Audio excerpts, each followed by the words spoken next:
नमस्कार, मेरा नाम अमित सिंह है और हमारी टीम आज काराकाट विधानसभा में है।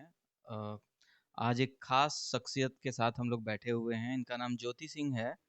ये निर्दलीय उम्मीदवार हैं काराकाट विधानसभा से।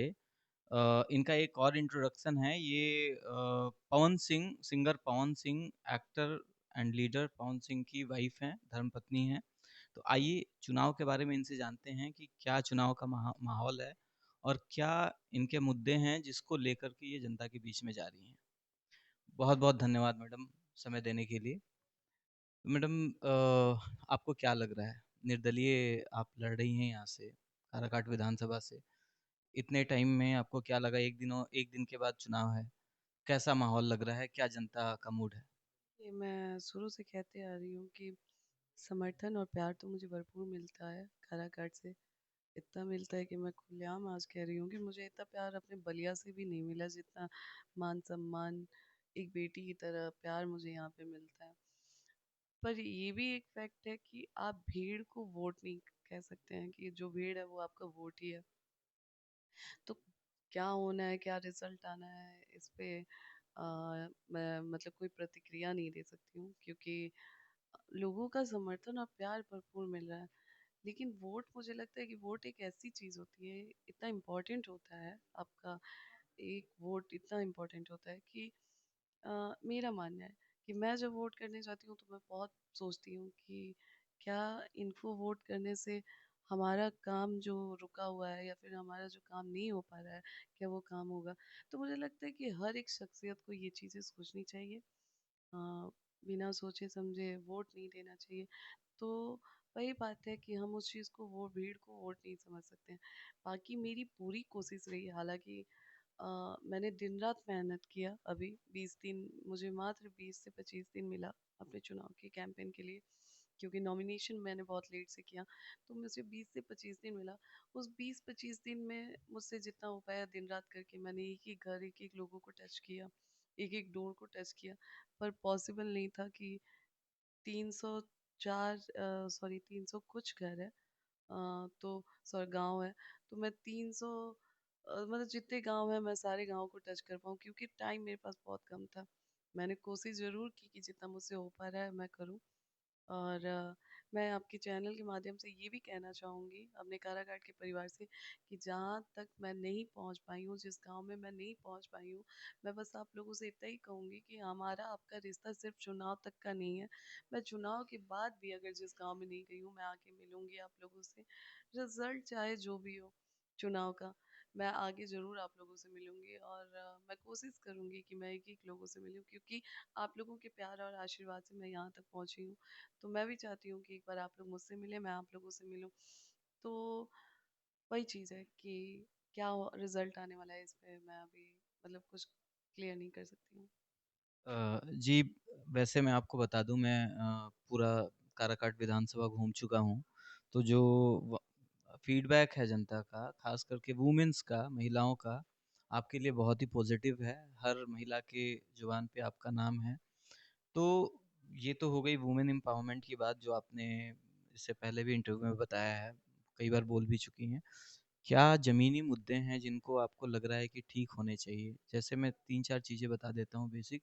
हेल्थ सर्विसेज़ कैसी हैं यहाँ की और क्या मतलब होनी चाहिए? क्योंकि स्ट्रक्चर तो बना हुआ है, बट सर्विसेज नहीं है।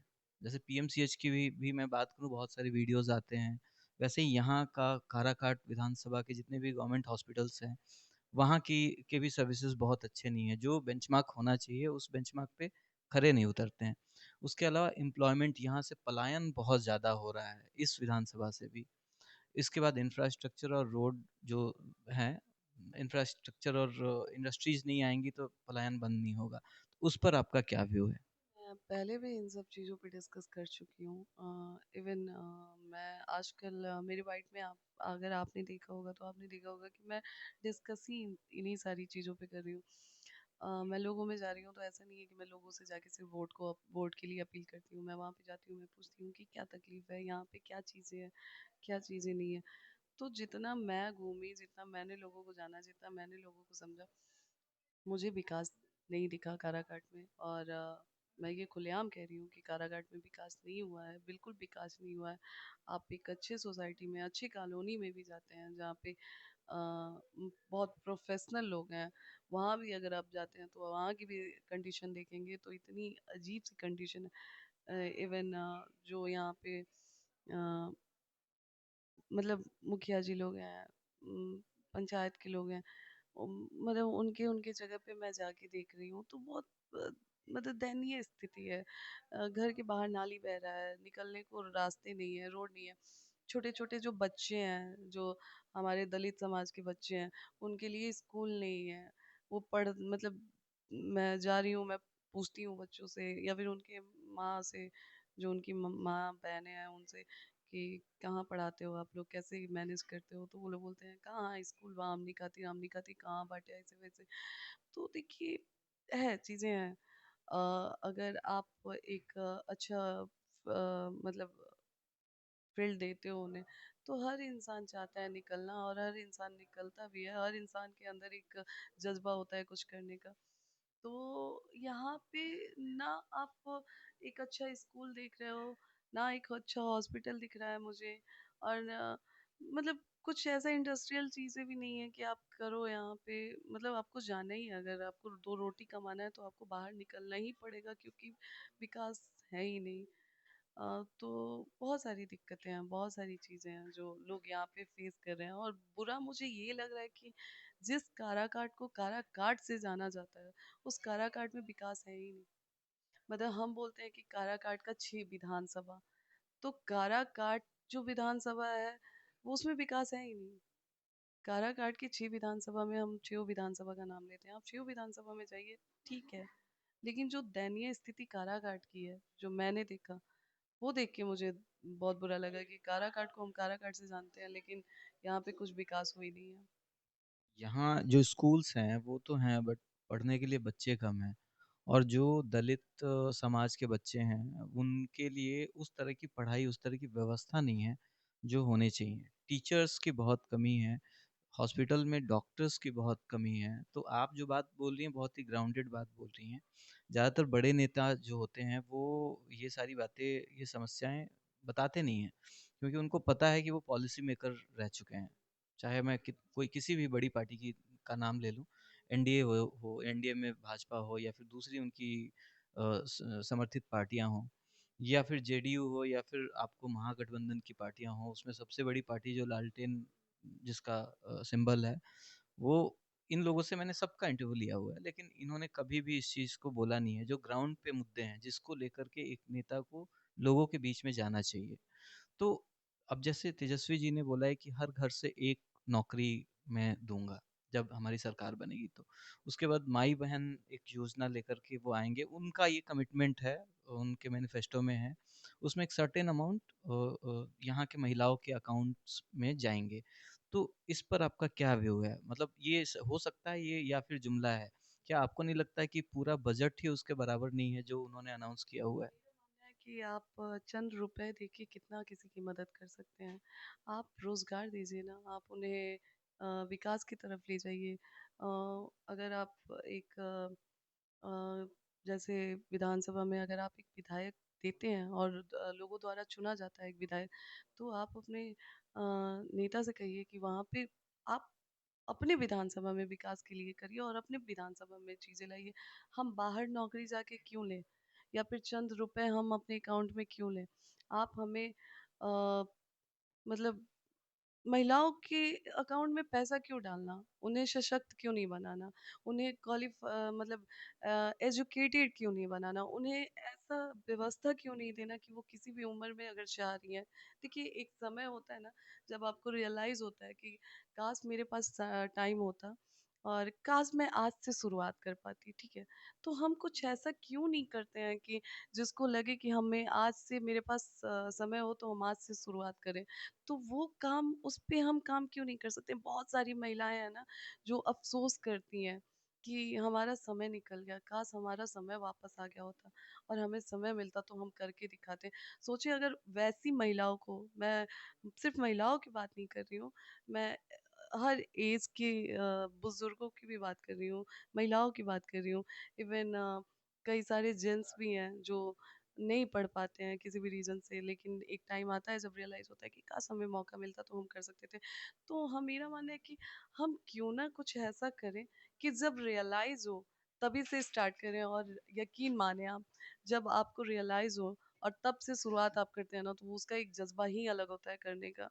आप उस समय कुछ भी कर सकते हैं। और मतलब अगर ये चीज़ हो जाए ना, जो मैं सोचती हूँ कि अगर ये चीज़ हो जाए, मैं सीरियसली बता रही हूँ कि अगर मुझे मौका मिलेगा तो मैं सबसे पहले इस पे काम करूँगी। क्योंकि एक टाइम में जब आपको रियलाइज़ होता है, उस समय अगर आपको मौका मिल जाए ना, तो आप जो उस मजबूती से, आप जिस एफर्ट्स जितना डाल सकते हो उस काम के लिए, और उस काम में जितना सक्सेस पा सकते हो, वो शायद जब आपको मौका मिले तब नहीं कर सकते हो, जब रियलाइज़ हो उसके बाद मौका मिले तो। तो मैं चाहती हूँ कि अगर मुझे मौका मिलता है तो मैं कुछ ऐसा करूँगी कि हर एज, हर महिला, हर जो, और जिस चीज़ में रुचि हो, जिस चीज़ में भी, क्योंकि विकास ऐसे ही होगा।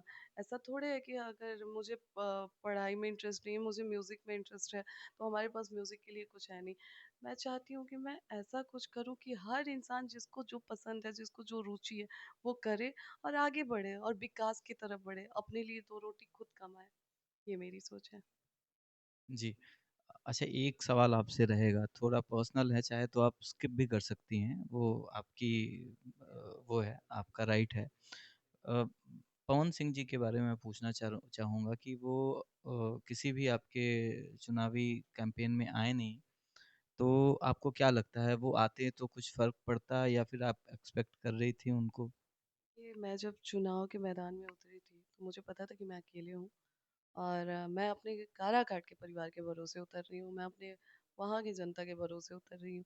तो मैंने सोचा ही नहीं था कि कौन आएगा, कौन जाएगा, कौन नहीं आएगा, कौन नहीं जाएगा। और चूँकि पवन जी की बात है, तो पवन जी से मेरी बात हुई ही नहीं। तो मैं कैसे इस पे मतलब विचार भी कर सकती थी, जब बात ही नहीं हो रही है, जब हमारा फ़ोन ही नहीं उठता है, जब मैसेज ही नहीं देखा जाता है, तो फिर मैं कैसे मतलब इस पे वो कर सकती हूँ। तो ऐसा कुछ नहीं था। और मैं चुनावी मैदान में सिर्फ़ अपने कारागार के परिवार के भरोसे उतरी थी। क्या लग रहा है कि कुछ और माहौल मतलब वाइब थोड़ा और बनता अगर वो आते तो? देखिए अब वो नहीं है, आते तो क्या माहौल बनता, कैसा माहौल बनता, क्या नहीं बनता, ये तो उनके आने के बाद ही पता चलता। तो इस पे मैं क्या टिप्पणी करूँ? और वैसे भी मैं एक बार फिर से कहूँगी कि मैं अपने कारागार के परिवार के साथ अभी मतलब पूरा समय मैं चाह रही हूँ कि मैं अपने परिवार को दूँ, क्योंकि मैं उनके प्रतिनिधि के रूप में आज मैदान में उतरी हूँ। तो मैं चाहती हूँ कि मेरा कारागार का परिवार मुझे भी पूरा समय दे और वो भी मुझसे पूरा समय ले। एटलीस्ट इतना ज़रूर विचार करें कि हम जिसको मौका दे रहे हैं, क्या वो हमारे मौका क्या वो हमारे वोट के काबिल है या नहीं है। तो वो सोच विचार के वोट करें, क्योंकि वोट बहुत बहुमूल्य होता है। ज्योति जी, बहुत हौसला है आप में। बहुत-बहुत धन्यवाद हमें समय देने के लिए। मेरा नाम अमित सिंह है, मेरे साथ कैमरे के पीछे ओम सिंह हैं। धन्यवाद।